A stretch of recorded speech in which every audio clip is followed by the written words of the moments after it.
Welcome in to another new episode of the Codings Pro interview series. As always, I'm your host, Ben Dubose, news editor with the AMP Publications team. Today, I'm thrilled to be joined by my colleague, Stephanie Chiswick, editor-in-chief of Codings Pro. Stephanie, thanks so much for taking the time. How are you? I'm great. Thanks for having me today.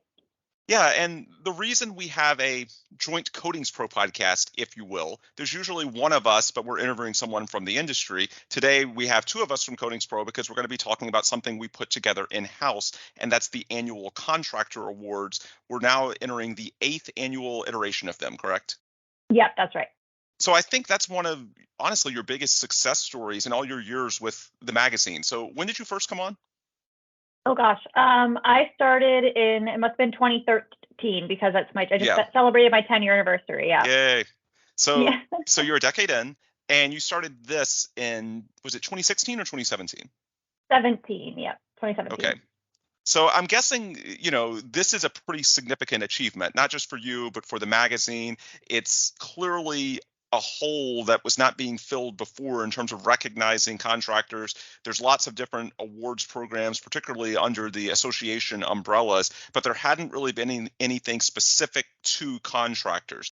So walk us through, I guess, the formation of the Contractor Awards. Before we go into the current cycle in which nominations are being taken now, it runs through the end of October. We'll get into what's coming up for 2024. But before we get to that, just walk us through the origins of this and how we got to where we are today.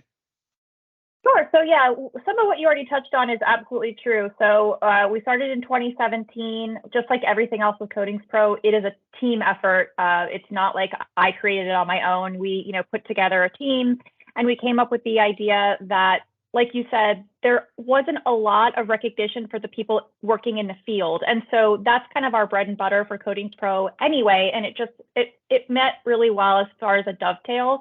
How can we recognize these people in the field who are doing the work? Some of the other types of awards may recognize the manufacturers or the asset owners or just a general team, which those are all great and valuable award recognitions. But we really wanted to focus on the person who's doing the work in the field to apply the coatings, whether that's on a floor or a ship or a rooftop. So put together the awards program in 2017, and we are celebrating our 8th anniversary coming up in 2024. So the way that it goes is it kicks off kind of the end of the year preceding that, and then we announce the winners in the next year. So that'll be 2024. So when we look ahead to next year's program, there is going to be a ceremony. There will be a trophy and plaques presented to winners. But I know when you talk to people that have won these in the past, the biggest benefits run beyond just seeing your name on a professionally produced video or getting that trophy.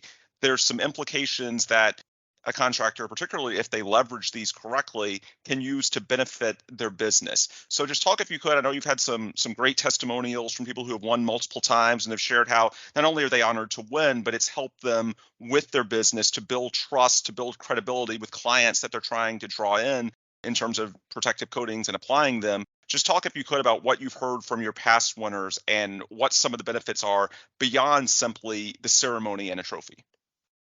So in addition to the physical winnings, so to speak, you also get as a winner, we give we call it a badge that you can put in your email. So it kind of helps with the marketing. In years past, we've also given some suggested text if you want to put out a press release. But overall, what you're kind of speaking to is we've heard that if you're an award winner for Codings Pro magazine, because we are a nationally recognized and international magazine for specific to high performance coatings, that it holds clout within the industry and that you can kind of use it as a way to say, hey, look, we're recognized over here by our peers, by industry, and you should consider us for a project down the line. So it seems like it's gone a long way as far as helping contractors to market for potential business and also to highlight their previous winnings and, the work that they've done in the past and kind of the team effort that goes into that. And then beyond that, obviously, you can put the trophy or the plaque up in your office. There is something physical that they get. And then the videos have really progressed over the years. I can remember when you first started, that was shortly after I joined. Well, at the time, it was NACE International. Now, of course, we're AMP.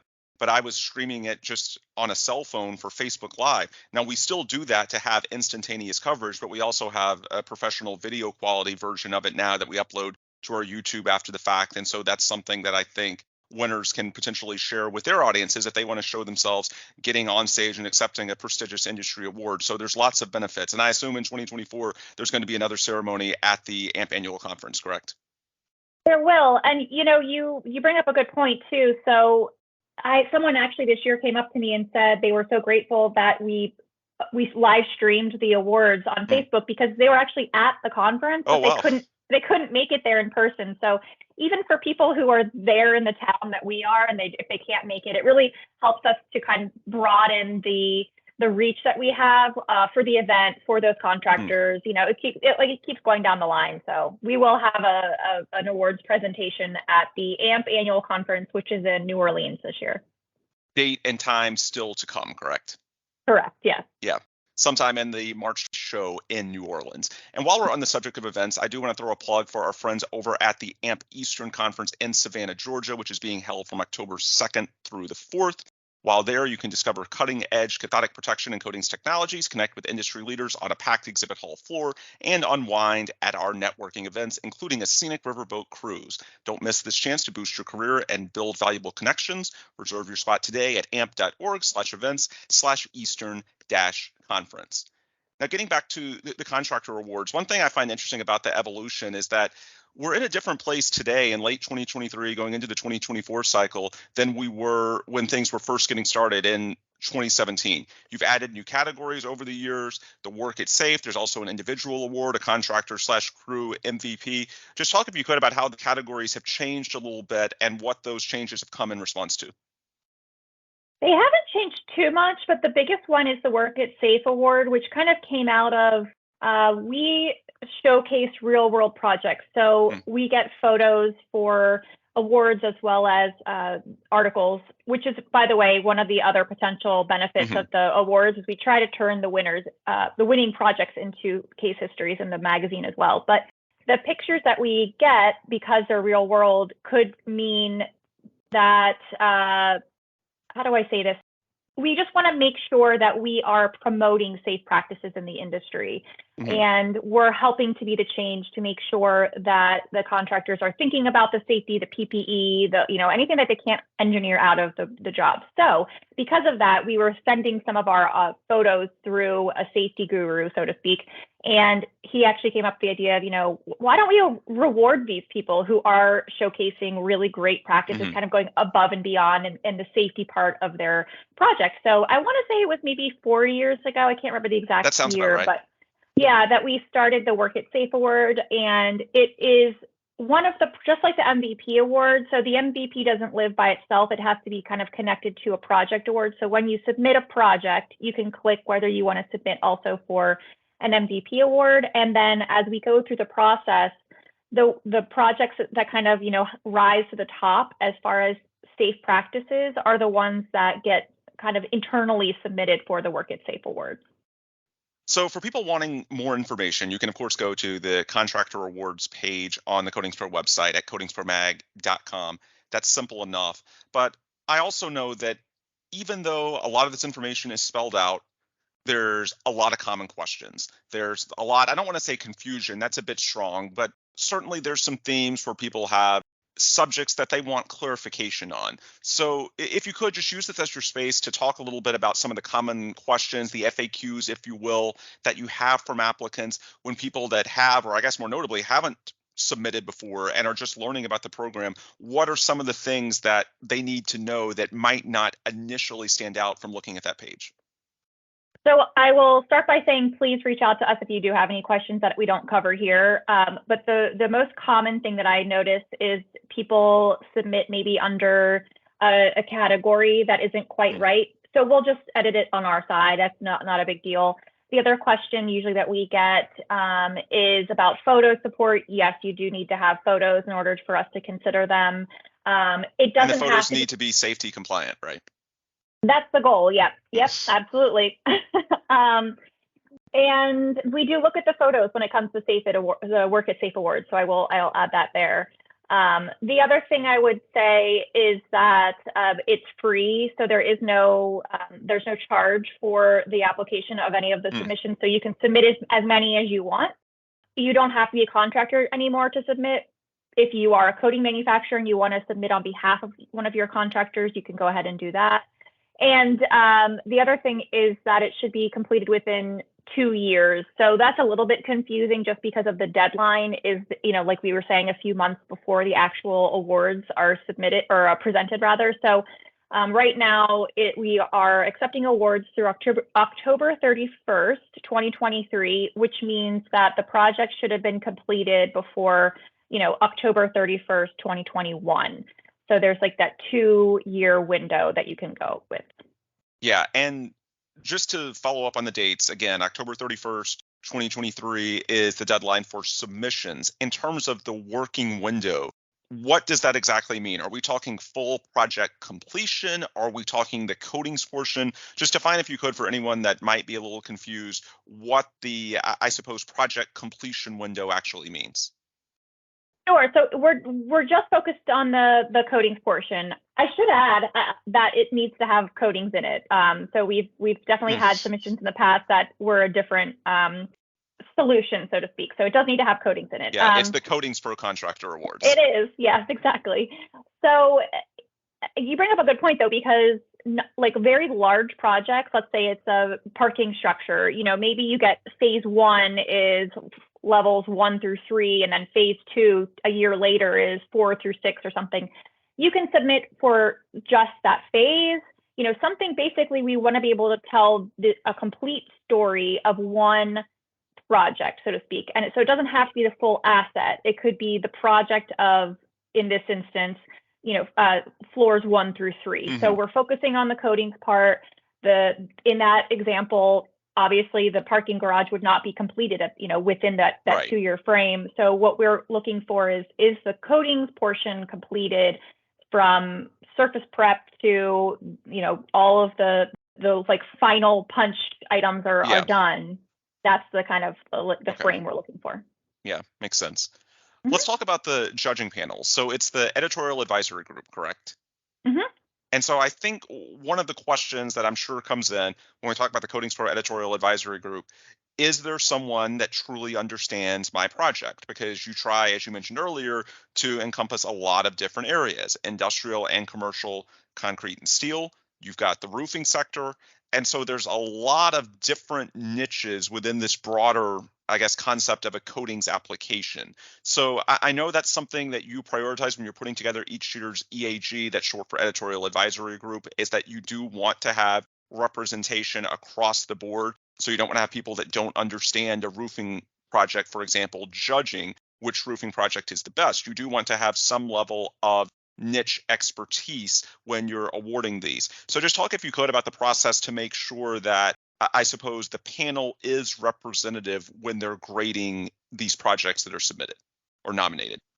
Yep. So you're right. The editorial advisory group is a cross section of the industry. So we have, a coating manufacturer, maybe from a roofing area or industry, material manufacturer or equipment. We have a contractor. And then in addition to the EAG, we also have 2 of our safety people who help to review the submissions as well for, that safety aspect. So it's completed in 2 rounds. The first round of the awards, we split all of the projects up, no matter what the type of project is, amongst the editorial advisory group, so amongst 5 people. And then the second round is anything that makes it to the top 3 of each category, then all of the EAG reviews all of those submissions, and that kind of helps us determine what order it goes into.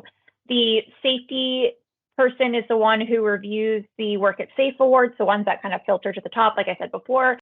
And then the other thing that we do is we retract all of the coating manufacturer and company names so that we make sure that there's no bias by any, obviously not intentional, but any unintentional biases from our judges. So. Sure. So, what other information that we haven't discussed so far might someone need to know? I'm sure the biggest thing is just the email address that they can direct questions to. But if someone that's listening or watching this or reading the Contractor Awards page on the website, if they're uncertain about if their project qualifies, if it should be in one category or another, what's the best way that they can ask more information or get more information? The only other thing I want to mention is, and this goes the same for our case histories in the magazine itself, Hmm. a successful project is what we're looking for. So it doesn't have to be huge. It doesn't have to be, a crew of 25 people. It could be a one-person show working on a Hmm. commercial floor, something like that. As long as it's a successful project and completed, as we mentioned before, it's eligible. So Yeah. I would just highly recommend that if you are interested, go ahead and submit. Can't hurt. We try to be as communicative as possible. So even if you submit something that kind of might not quite hit the mark, we try to go back and say, here's why it can't Hmm. necessarily make it into the submission, so that you can either resubmit before this year's date or you can try again next year. So because there's no fee, in my opinion, there's no harm in applying and trying and seeing how it goes. Yeah.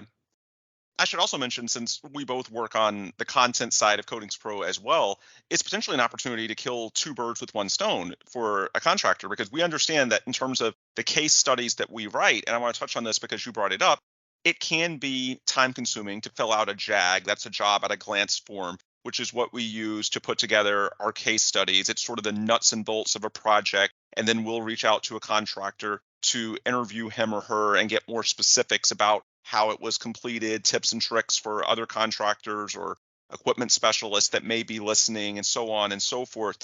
If you fill out an application for an award, there's a good chance that we basically use that as a makeshift JAG and use that as the backbone for a case study as well. So it's an opportunity to honestly kill two birds with one stone, to use an old-fashioned expression, in that you submit for the awards, maybe you win the awards, and then it's also an opportunity to potentially have your project featured either online or in print by Coatings Pro in the future, right?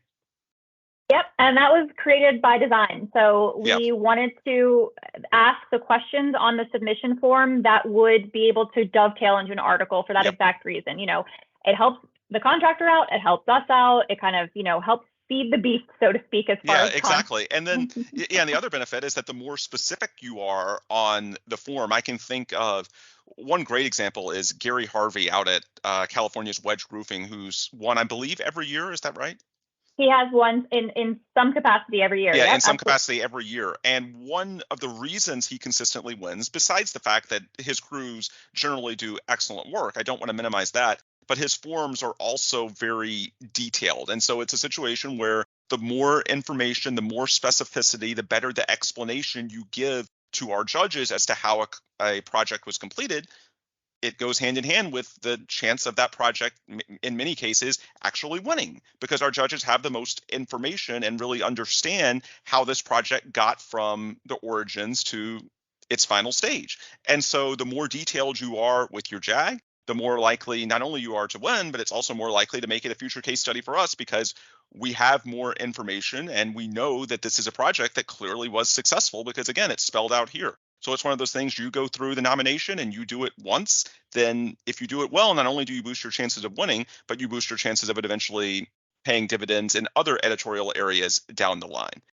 Anyway, Stephanie, I think that's everything that was on my list for today. The last thing I want to get to, if anyone listening to this is still on the fence and isn't sure if their project is worth it, or if it's worth it just to take the time to go through this process, what would your pitch be to them to make sure that for the 2024 cycle, that's the year they get involved with the Coatings Pro Contractor Awards? I mean, this might be simple, but the thing that comes to mind is it can't hurt. I think it's worth your Yes. time to try the submission, see how it goes.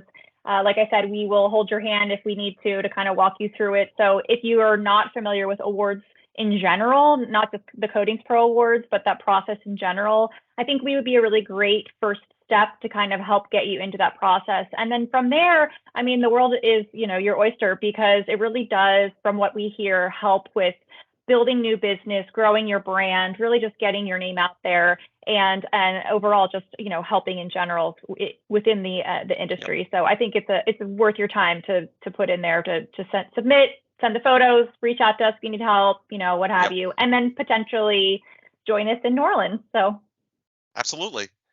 With that, I think we can bring this to a close. Again, want to emphasize that the program is open now for submissions and running through October 31st. So you've got time. You've got a few weeks. This is the 8th annual Contractor Awards program. Our goal is to showcase projects and crews that demonstrate excellence in both the commercial and industrial high-performance coating sectors. Award winners are recognized in 7 categories: commercial concrete, commercial roof, industrial concrete, industrial steel, specialty project, work it safe, and contractor crew MVP. And all will be recognized at the annual AMP Conference and Expo next version in March 2024 in New Orleans, Louisiana. Stephanie, thanks so much for joining us today. thanks for having me. Happy coding. Absolutely. And we'll bring things to a close right here. Again, if you want more information, just go to coatingspromag.com/contractor awards. For Stephanie Chiswick, editor-in-chief of Coatings Pro, I'm Ben Dubose, news editor with AMP Publications. Thanks for tuning in to another Coatings Pro podcast. Please come back soon for more.